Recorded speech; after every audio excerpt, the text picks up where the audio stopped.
I once believed in perfect marriages. My relationship with Amanda stretched across 8 blissful years or so, I thought. The signs were subtle at first, her growing distance, the late nights out. Then I found the text messages from her ex Jackson.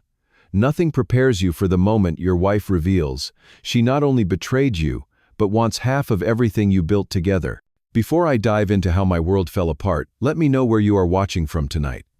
Drop a comment below and hit subscribe if you want more real-life stories that might help you avoid the mistakes I made. I met Amanda 6 years before our marriage fell apart. Back then, I was just a determined software engineer in Seattle working my way up at a promising tech startup. 60-hour weeks were my normal building toward what I believed would be our shared future. Our paths crossed at my college friend Brian's 30th birthday. Brian had invited everyone he knew to this upscale rooftop bar downtown. I noticed Amanda immediately. She stood near the edge of the terrace gazing out at the skyline slightly removed from the crowd. Something about her quiet confidence pulled me in her direction. First time at this place, I asked, offering her a fresh drink. She smiled, accepting the glass. First time meeting most of these people too. I know Brian through work. We talked for hours that night, long after most guests had filtered out. Amanda worked in marketing crafting campaigns for luxury brands. Her ambition matched mine, and our conversation flowed effortlessly, from career goals, to favorite hiking trails, to embarrassing childhood stories. I should probably mention, she said, somewhere around hour 3. I just got out of a serious relationship a few months ago, with a guy named Jackson. Recent breakup, I asked, trying not to sound too disappointed. 5 months. It was a clean break though. We wanted different things. He never understood my career ambitions. She looked directly into my eyes. That chapter is completely closed. I believed her without question. We exchanged numbers and began dating the following week. The early days of our relationship felt like something from a movie. We explored hidden corners of Seattle together on weekends. She attended my company parties, charming my colleagues and boss.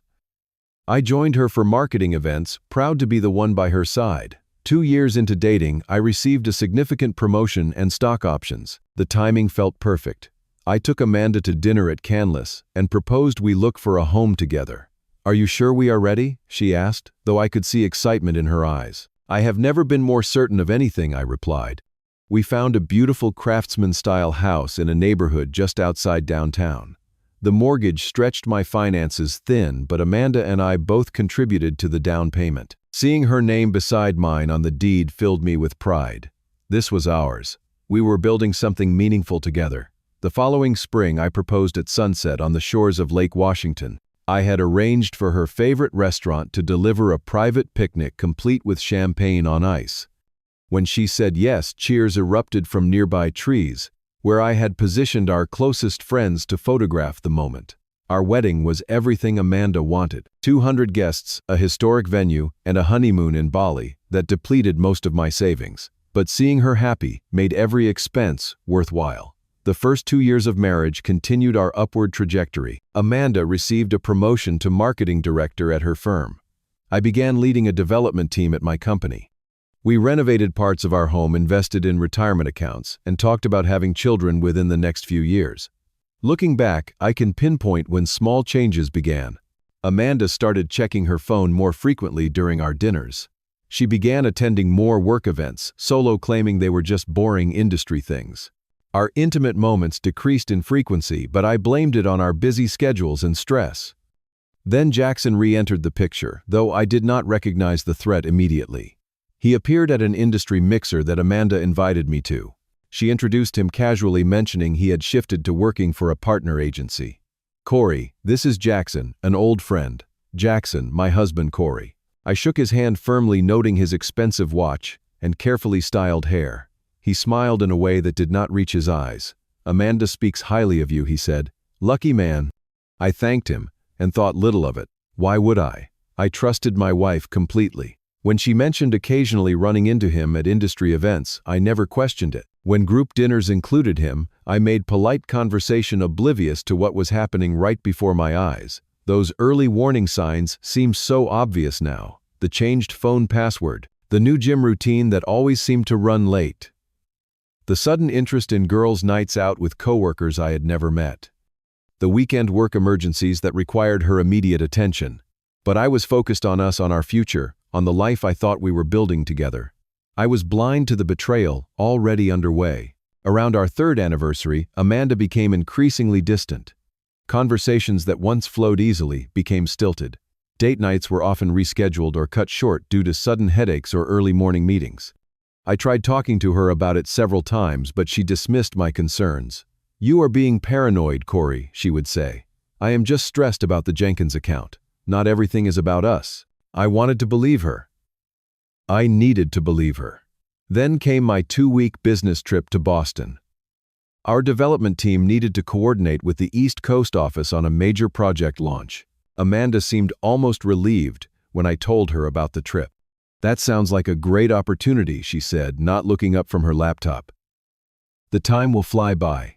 During the first week away, our video calls felt rushed. She always had somewhere to be, or something to finish. The apartment behind her looked unusually tidy, as if prepared for guests. One night, I noticed wine glasses in the background that had not been there the previous evening. Having friends over, I asked casually, "Just Megan from work," she replied quickly. "Going over some campaign materials." The second week, my credit card app sent me an alert for an unusual charge. $400 at Altura, one of the most expensive restaurants in Seattle. When I texted Amanda about it, her response came hours later. "Work dinner with clients. We'll get reimbursed." Something felt wrong, but I pushed the feeling aside. This was Amanda, my wife, my partner. We had built a life together. Then came the call from Ryan, my college roommate who had moved back to Seattle recently.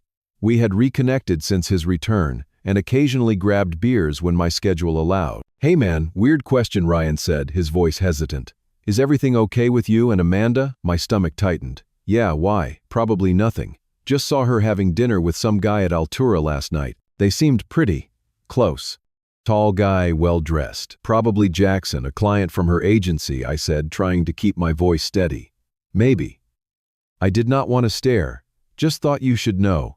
That night, I could not sleep. Amanda had mentioned nothing about dinner with Jackson.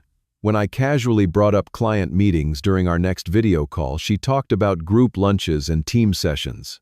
No mention of intimate dinners. I began noticing more discrepancies. Instagram stories from mutual friends showed Amanda at bars I had never heard her mention. Text responses came in clusters, as if she was only checking her phone at certain times. Expenses appeared for boutique hotels downtown categorized as work conferences that she had never discussed. The gnawing feeling in my stomach grew stronger. Each night in my Boston hotel room, I found myself scrolling back through months of photos, texts, and calendar entries looking for patterns I had missed. When I suggested cutting my trip short by a few days, Amanda immediately discouraged it. "The team needs you there," she insisted. "Besides, I have that weekend marketing retreat. Remember, I will not even be home." I had no recollection of any retreat, but when I questioned her, she sent a screenshot of a calendar entry from months prior that I had apparently forgotten. The night before my original return date, I made a decision I never thought I would make in our marriage. While Amanda was in the shower during our video call, I used our shared cloud account to remotely access her recently deleted texts. My hands shook as I navigated to the folder. There they were, dozens of messages between her and Jackson, intimate conversations, plans for meetings when I would be away, references to times they had already spent together. "Miss you already," one read from just 2 days earlier. "Corey returns Saturday. Can you do Thursday?" I felt physically ill. 8 years of trust, shattered in an instant. Instead of confronting her immediately, I made another difficult decision. I ordered surveillance cameras from a local Seattle electronics store and had them delivered to our house. I told Amanda they were a security upgrade I had been planning for months. With my guidance over video chat, she set them up in our living room, kitchen, and hallway, thinking nothing of the request. "Just want to make sure you are safe while I travel," I told her, hating myself for the deception but desperate to know the truth. That evening, I booked an earlier flight home, telling no one of my change in plans. I needed undeniable proof before I confronted the woman I had built my life around. Thursday night, sitting alone in my Boston hotel room, my phone buzzed with a security alert. "Motion detected in our home." I opened the app with trembling fingers, telling myself it could be Amanda returning early from a work event, or perhaps she had invited female friends over. The footage destroyed any remaining hope. Jackson entering our home. Amanda greeting him with a passionate kiss. Their hands all over each other as they moved toward our bedroom just out of camera range. I vomited in the hotel bathroom, my entire body shaking. Years of memories flashed before my eyes. Our wedding day. House hunting together. Holiday dinners with my parents. All tainted now by this betrayal. I called Tyler my best friend since high school. Despite the late hour, he answered on the third ring. "Corey, everything okay?" The moment I heard his voice, I broke down. Between sobs, I explained what I had discovered. Tyler listened without interruption, then spoke with the calm clarity I desperately needed. "Book the next flight home," he said firmly. "Do not tell her you are coming. Pack essential documents before confronting her. I will meet you at the airport." That night passed in a blur of rage, grief, and disbelief. I kept replaying moments from our relationship, looking for signs I had missed. The morning flight felt interminable. Each minute brought me closer to a confrontation that would end the life I had known. True to his word, Tyler waited at SeaTac Airport. He drove me first to his apartment, where I showered and collected my thoughts. We discussed how to approach the situation, what evidence to gather before confrontation. "You need to protect yourself legally," Tyler advised. "Get photos of anything valuable in the house. Secure financial documents. Change passwords on accounts that are only in your name." I spent 2 hours making preparations, then Tyler drove me home. Amanda's car was in the driveway.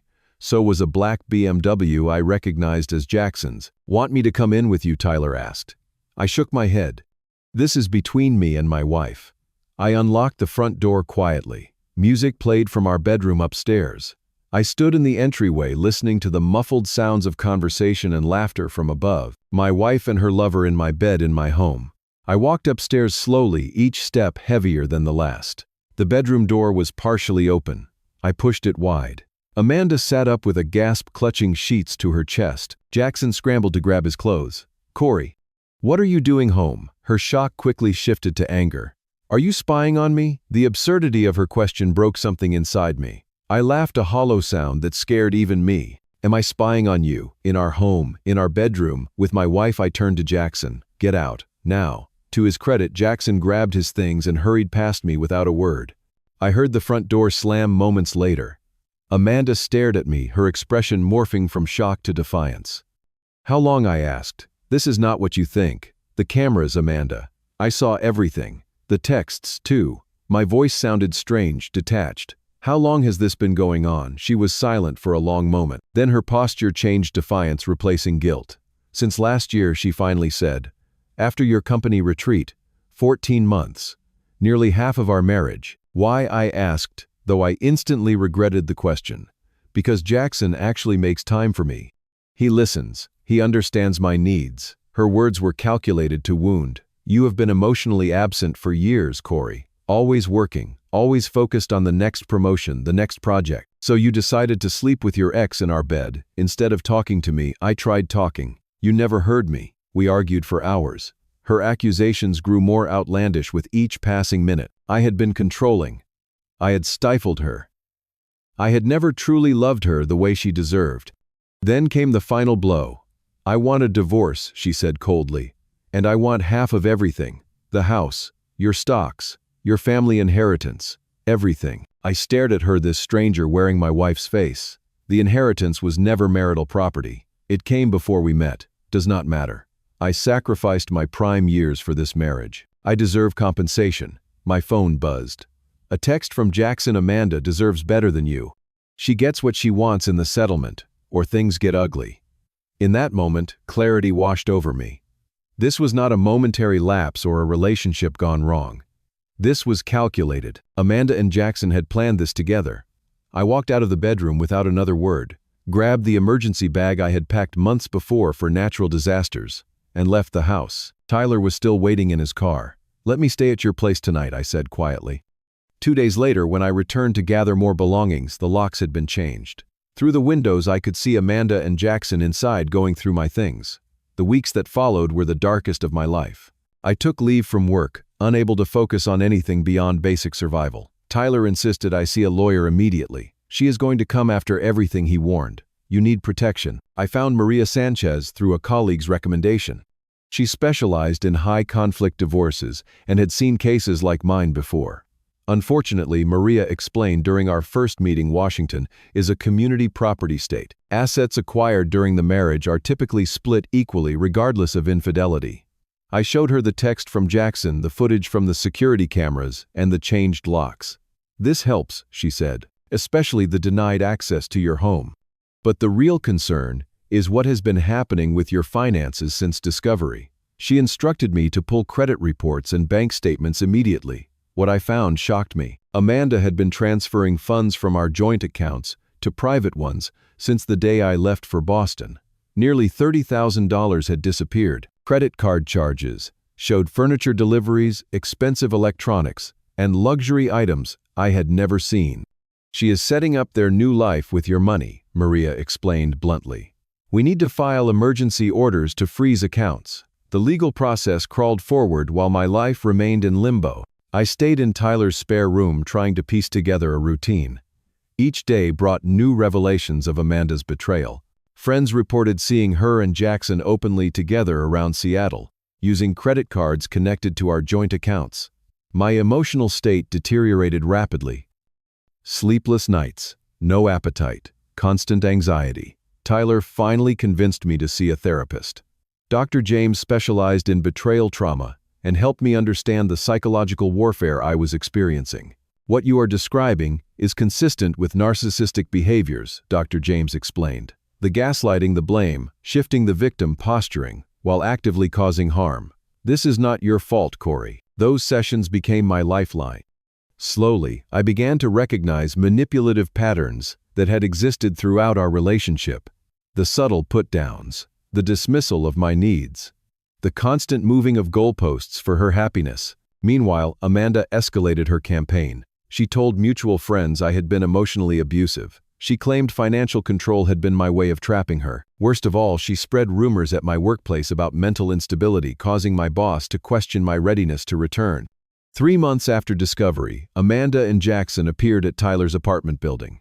I was returning from a therapy session when I saw them waiting near the entrance. We need to talk about the settlement, Amanda said, as if we were discussing something routine. All communication goes through the lawyers now, I replied, trying to move past them. Jackson stepped forward. Be reasonable, Corey. Amanda deserves compensation for putting up with you all these years. Make this easy on yourself. I felt something snap inside, not toward violence, but toward absolute clarity. I have the security footage of you in my home, I said quietly. I have the texts. I have the financial records showing money being moved before I even knew about the affair. I have everything. Their expressions shifted slightly. Confidence wavering. The judge will see a wife who cheated, conspired to take assets, locked her husband out of his own home, and attempted to destroy his reputation. Make this easy on yourselves. Tell your lawyer to be reasonable. I walked past them into the building, hands shaking but mind clearer than it had been in months.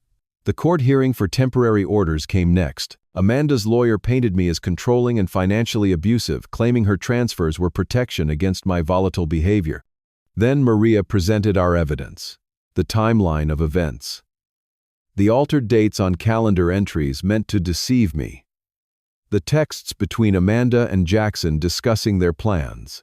And most damaging, cloud backups of deleted emails where Amanda laid out their strategy to get everything in the divorce. He always backs up everything, 111 email to Jackson read, but he will never think to check the cloud archive folder. She had been right about my backup habits, but wrong about what I would check. The judge's expression grew increasingly stern as evidence mounted. Her temporary orders were decisive. Amanda could remain in the house, but had to provide access for me to retrieve personal items. All joint accounts were frozen except for basic living expenses. And most importantly, my inheritance funds were protected as separate property. After this decisive hearing, Amanda's approach changed. Her lawyer reached out about settlement discussions, suddenly open to negotiation. The demand for half of everything became requests for specific items and accounts. Jackson, revealing his true character, began distancing himself as the financial windfall they had anticipated evaporated. Amanda's social media showed fewer pictures together. Friends reported tension between them at public events. When her lawyer proposed a settlement giving her 20% of my pre-marriage investments, I refused, despite Maria's suggestion to consider it. "I understand you want this over," Maria said, "but this is still robbery. Let her have the furniture, her car, and half the actual marital assets I instructed. Not 1 cent of what I brought into this marriage or my family money." The final court decision largely supported my position. Amanda received half of our truly joint assets, her retirement accounts, and the furniture she had selected. I kept my inheritance pre-marriage investments and received the house after buying out her portion of equity. As I signed the final papers ending our 8-year relationship, I learned that Jackson had ended things with Amanda 2 weeks prior. Without the anticipated financial payout, her appeal had apparently diminished. The day my divorce became final, I stood alone in our empty house. Amanda had taken most of the furniture, but left the painful memories. Each room echoed with moments from our past, from joyful beginnings to bitter end. My first instinct was to sell the house and start fresh elsewhere. But as I walked through the empty spaces, I realized something important. This was my home, too. I had helped design the kitchen renovation, planted the Japanese maple in the backyard, laid the flagstone path to the garden. Why should I surrender what I loved because of her betrayal? Instead, I decided to reclaim it. The master bedroom became a home office. Walls were repainted in colors I had always preferred. The formal dining room transformed into a music space with the piano I had always wanted, but Amanda had vetoed as too cluttered looking. While renovations progressed, I continued therapy with Dr. James. The healing journey proved neither quick nor linear. Some days brought clarity and strength. Others plunged me back into grief and anger. But gradually, the good days outnumbered the bad. Betrayal trauma rewires your brain, Dr. James explained during one particularly difficult session. Your instinct to protect yourself by isolating is normal, but ultimately counterproductive to healing. Taking his advice, I began reconnecting with friends I had neglected during marriage. I joined a hiking group that explored trails throughout the Pacific Northwest. I accepted dinner invitations I might previously have declined in favor of another night at home. 6 months after the divorce finalized, I volunteered at a community workshop for people navigating painful life transitions. Sharing my experience helped transform my pain into something meaningful. Several participants approached me afterward, thanking me for articulating feelings they had struggled to name. One workshop attendee, a woman named Ellie, asked thoughtful questions about establishing boundaries after betrayal. We continued our conversation at a nearby coffee shop. She worked as a book editor and had gone through her own difficult divorce years earlier. "The hardest part for me was learning to trust my own perceptions again," she admitted. "After someone makes you doubt your reality, every relationship feels potentially dangerous." I nodded, understanding exactly what she meant. "How did you move past that time?" "Good friends. And recognizing that vulnerability is still worth the risk even after being hurt. We exchanged numbers as friends, nothing more." I was nowhere near ready for romance, and Ellie respected that completely. Our conversations over occasional coffee became a comfortable routine, free from pressure or expectations. Through mutual acquaintances, I heard Amanda had tried reconciling with Jackson after our divorce only to be rejected. She had moved to Portland for a fresh start. This information, which once would have dominated my thoughts, barely registered. Her life was no longer entangled with mine. My company offered a leadership position that would involve occasional travel to our new Tokyo office. Before the divorce, I might have hesitated, worrying about leaving Amanda alone. Now I accepted, immediately exhilarated by the opportunity to explore a culture I had always admired. On my first Tokyo trip, standing in the peaceful Shinjuku Gyoen Garden, I experienced a profound moment of gratitude. Despite everything, I was still here. Still capable of appreciating beauty, forming connections, and finding purpose. The betrayal had not defined me, merely redirected me. I created new traditions for holidays rather than mourning old ones. Thanksgiving at Tyler's family home. Christmas volunteering at a local shelter before joining friends for dinner. New Year's hiking to watch sunrise from Mount Si with my new outdoor group. The support group I had joined during early divorce days eventually asked if I would consider facilitating sessions for newcomers. Helping others navigate their own betrayal stories became unexpectedly fulfilling. Each person I supported strengthened my own recovery. One evening, Ellie and I were discussing book recommendations at our usual coffee shop when she mentioned her brother's wedding the following month. "Would you want to come with me?" she asked casually. "Completely as friends. Just thought it might be fun to have someone to talk to besides my nosy relatives." I hesitated only briefly before accepting. The prospect of attending a celebration of love no longer seemed threatening or painful. Progress small but significant. The wedding proved surprisingly enjoyable. Ellie and I danced as friends, laughed with her family, and toasted the couple's happiness with genuine goodwill. Driving her home afterward, I realized something important. "I think I am finally ready," I told her. Ready for what she asked. To stop letting fear of being hurt again determine my choices. To be open to whatever comes next, good or bad. She smiled. "That is when you know you have healed. Not when the pain disappears completely, but when it no longer controls your decisions." Looking back at my journey through betrayal to recovery, I realized the most valuable lesson was not about Amanda or relationships at all. It was about myself. About discovering my capacity to survive what I had once considered unsurvivable. About rebuilding not just a life, but a better, more authentic version of myself than existed before. The betrayal that once defined my days had become merely a chapter in a much longer story. An important chapter, certainly. One that shaped me profoundly. But no longer the central narrative of my existence. True healing, I discovered, comes not from forgetting the wound, but from integrating it into your understanding of yourself and the world. The scar remains, but it no longer causes pain. Instead, it serves as a reminder of your resilience. If you are listening to this while going through something similar, please know that the darkness eventually gives way to light. The pain that feels unbearable becomes manageable, and one day you find yourself not just surviving but truly living again. I would love to hear your stories of resilience and healing in the comments below. What unexpected growth have you experienced through difficult times? Hit subscribe if this resonated with you, and give this video a thumbs up if you found it helpful. Remember, sharing these stories helps others feel less alone in their struggles. Thank you for listening, and may you find peace no matter what challenges you face.